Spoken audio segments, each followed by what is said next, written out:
1er avril 2013. C'est le lundi de Pâques. Dans le petit village de Saint-André-de-Bâgé, dans l'Ain, le calme règne en ce début de matinée. Mais vers 9 heures, ce calme est brisé par un appel au secours désespéré. À l'autre bout du fil, Michael Dantal. Il est paniqué, sa voix tremble.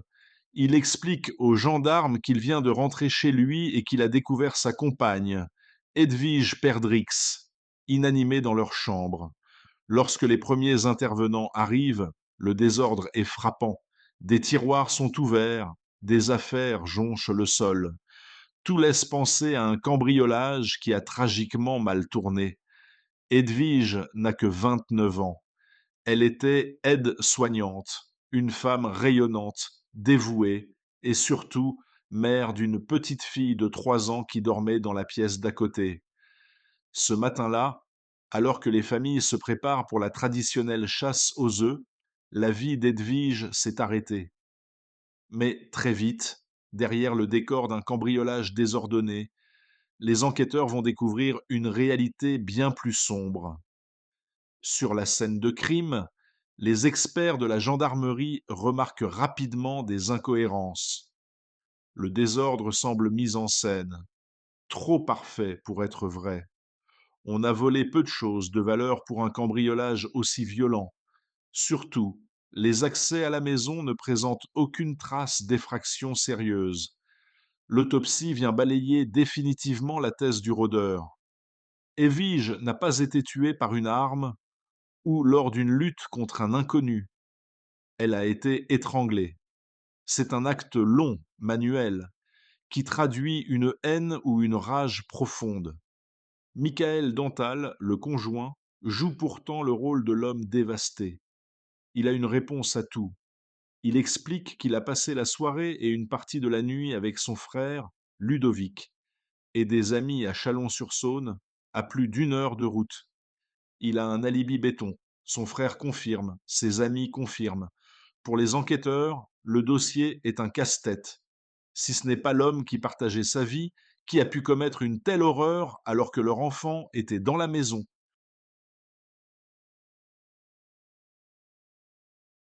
Les enquêteurs de la section de recherche de Lyon ne lâchent pas la piste du cercle proche. Ils creusent la vie du couple et découvrent une situation explosive. Le couple était en instance de séparation. Edwige voulait partir. Elle avait soif d'une nouvelle vie. Michael, lui, ne l'acceptait pas. C'est alors que la technologie va faire basculer l'enquête. En examinant la téléphonie des 2 frères Dengtal, les gendarmes tombent sur un message qui va changer le cours de l'histoire. C'est ce que la presse appellera le SMS de la mort. Abonnez-vous pour plus de contenu. Peu de temps avant le drame, Michael a envoyé un message à son frère Ludovic. Les mots sont sans équivoque. Je vais m'occuper d'Edwige.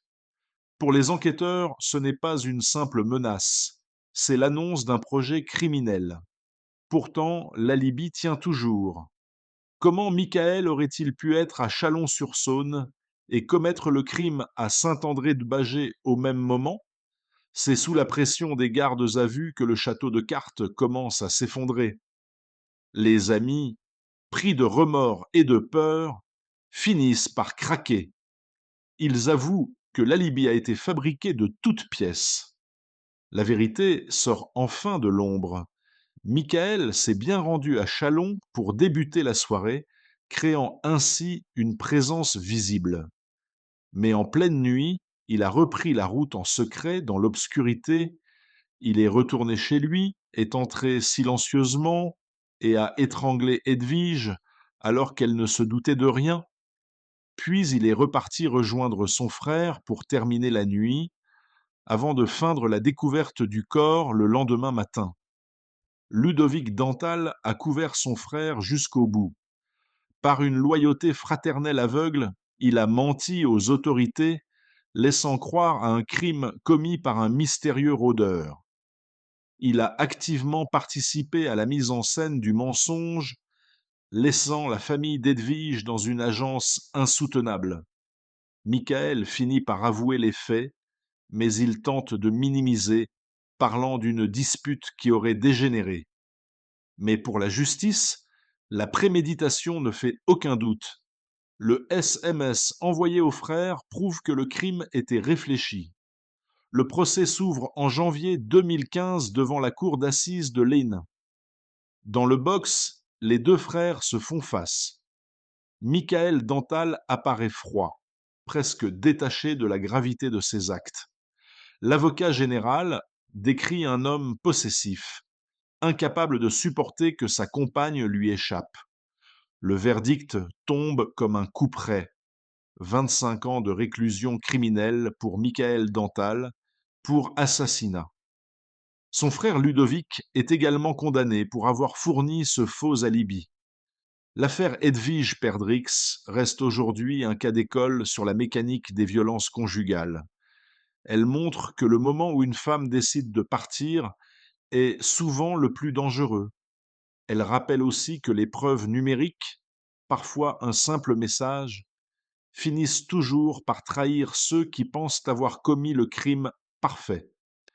Derrière les gros titres, il reste le souvenir d'une jeune femme de 29 ans dont la vie a été fauchée pour avoir simplement voulu être libre.